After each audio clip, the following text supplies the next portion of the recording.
Have you ever bought something for your home thinking it would finally fix the room, but then it didn't? That's not you being bad at design. You've just been taught a few false beliefs that make you buy more stuff instead of solving your actual problem.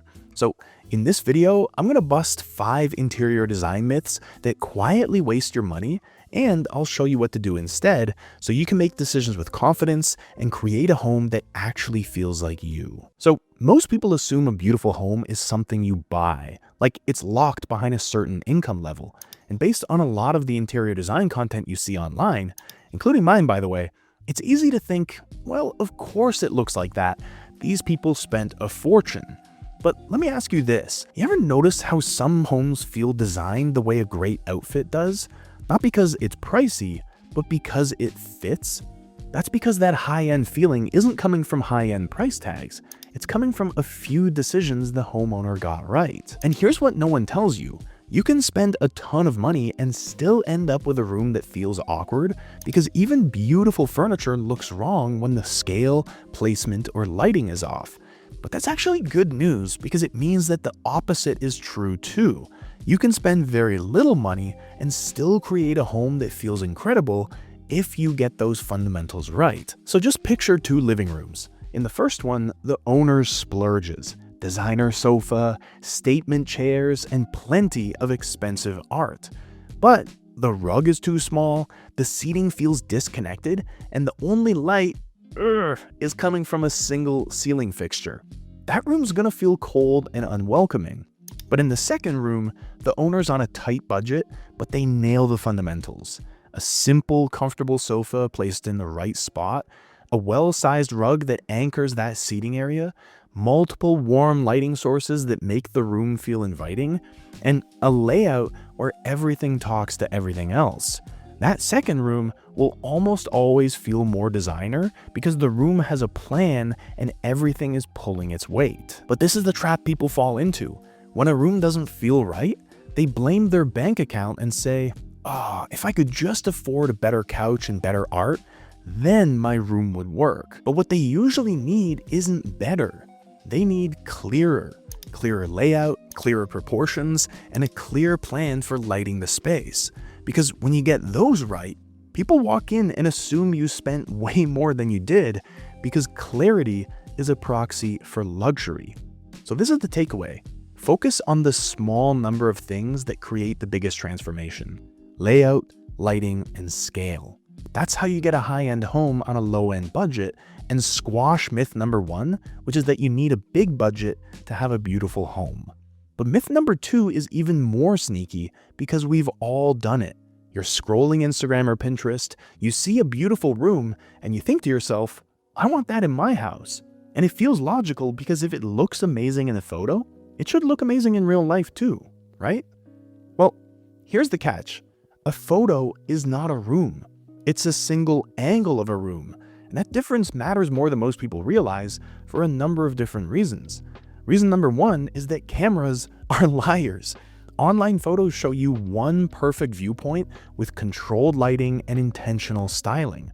And a lot of the real life stuff is just cropped out of the frame. And I should know because I've looked through tens of thousands of photos to find the right ones to include in these videos. But what this means is that you're not copying a room, you're copying a moment. And that's why you can love something online and then recreate it at home and have it still feel off. It's not because you're bad at design, it's because your room is a different situation. Now, the second reason photos don't equal reality is that your home is experienced in motion, not in a still frame. Like, in real life, you don't stand in one spot and stare at your living room like it's a magazine spread. You walk in from the hallway, you glance at it from the kitchen, and you sit on the sofa at night with the lamps on. So that's different angles at different times of day when you're in completely different moods. And here's a super common example of when this goes wrong. You see a trendy, low-back sofa online, and in photos, it looks super sleek. So you order it, and you put it in your living room, but suddenly, from your entryway, all you see is the back of the sofa cutting the room in half. Or it's floating in a way that looked loose and airy online, but in your place, it just feels like it's lost. Same sofa, different reality. And then the third reason here is that it's easy to get the scale wrong. I mean, a coffee table can look perfectly proportional in a wide-angle photo, and then you bring it home and it's comically small. Or a sectional looks cozy and fitting in a giant loft, but in your living room, it eats the walkway like it's a ham sandwich. And that's because online, you're not feeling the size, you're just liking the vibe. And the vibe doesn't tell you whether you can still open a drawer or walk past the sofa or pull out your dining chairs. So what do you do instead? Well, online inspiration is still amazing. You just have to treat it like a reference, not a blueprint. So when you see a room you love, don't ask, how do I copy this? Instead, you want to ask, what's the real reason this works? And you can use this quick checklist to help you out. Number 1, what's the palette? So look for 2 to 3 main colors, not 12 random ones. Number 2, what's the light? So does the room get a ton of daylight, and is it using warm lamps in the evenings? Stuff like that. And then number 3, what's the goal? Is it for conversation, for watching TV, for reading, relaxing? What are you supposed to do in there? And then adapt those principles to your dimensions, your light, and your lifestyle. Because myth number 2 isn't about online inspiration being worthless. It's that if it looks good online, it'll automatically work in your home too. But myth number 3 is even more expensive than the first two, and it's the reason a lot of people have homes that feel fine, but never feel finished. Because when a room doesn't feel right, most of us reach for the same solution. We buy something. But the truth is, most rooms don't feel better when you add more stuff. They feel better when they have less noise and more intention. And so the real issue is that you're treating design problems like shopping problems. And I get it. Shopping is satisfying because it feels like progress. You can click add to cart in 30 seconds and get that little dopamine hit of relief that makes you feel like you're buying your way out of the problem. But design doesn't work like that, because if your layout is awkward, a new vase won't fix it. If your rug is chaotic, more decor won't fix it. And if your room is a mix of 5 competing styles, another cute object won't fix it. And so a lot of the time, new purchases don't solve the problem. They just sweep it under the rug for a week or two. But still, so many people are surprised to hear that designers aren't people with a magic shopping list. They're people who are good at editing. Think of it like writing. If a sentence is confusing, you don't fix it by adding more words. You fix it by cutting what doesn't belong. And rooms work the same way.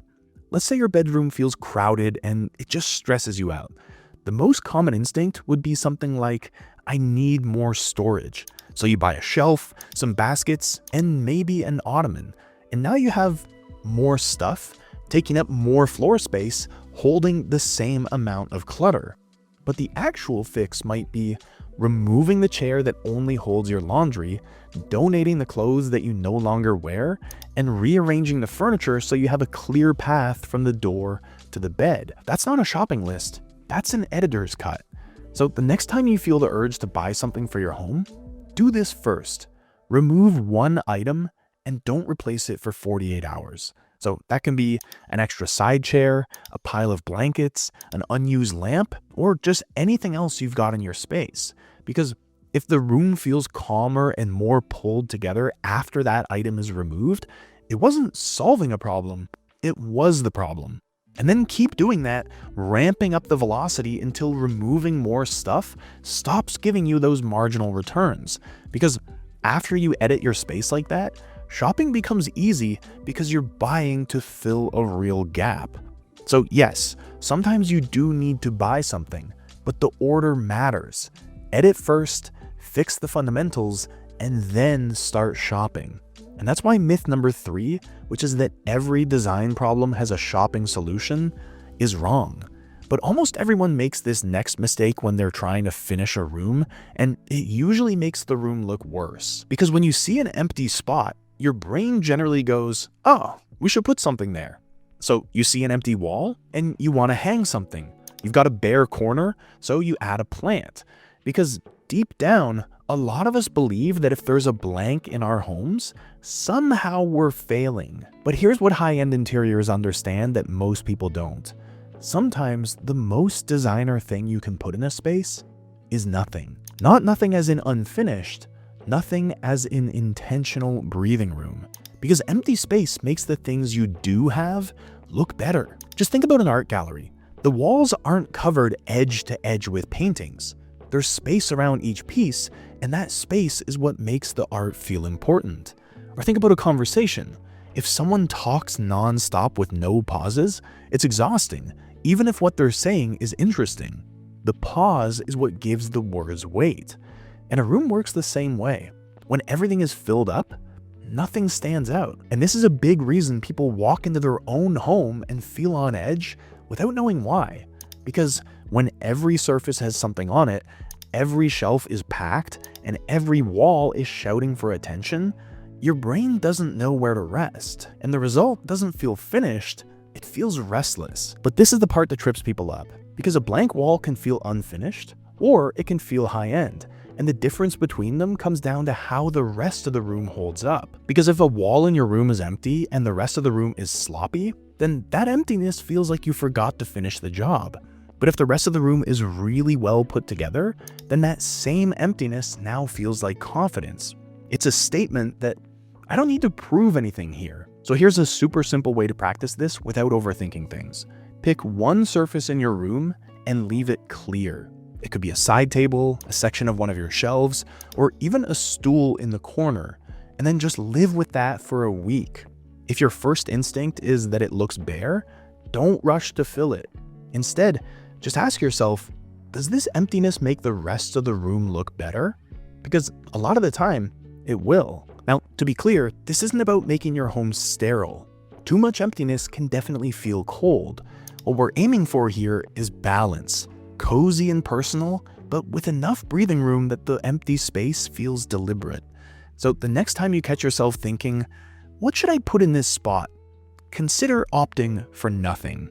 Because the notion that empty space is wasted space is truly just a myth. But myth number 5 might be the one I hear the most, and it's also the one that makes people freeze. Because so many people think that you either have an eye for design or you don't. So they say things like, I'm just not good at this, and they stop before they even start. But here's the truth. Design isn't a gift, it's a skill. And skills are learnable. Your taste is simply what you're drawn to. Colors, styles, materials, and moods. And that's all personal, so they're allowed to be different for everyone. But what makes a room actually work isn't even taste. It's a deep understanding of the fundamentals. Because two people can both buy nice things and end up with wildly different feeling rooms. So I want you to think of design less like painting a masterpiece and more like solving a puzzle. Because a lamp isn't good because it's modern or vintage. It's good if it has the right scale, gives off the right kind of light, and makes sense next to everything else in the room. So that's not talent, that's attention. And so the good news is you can train your eye, which is why when people say, I don't have an eye for design, what they really mean is, I don't know what I'm looking for. So here's a mini checklist you can use anytime something feels off. First, does it fit? That's scale and proportion. Second, does it help? That's function and flow.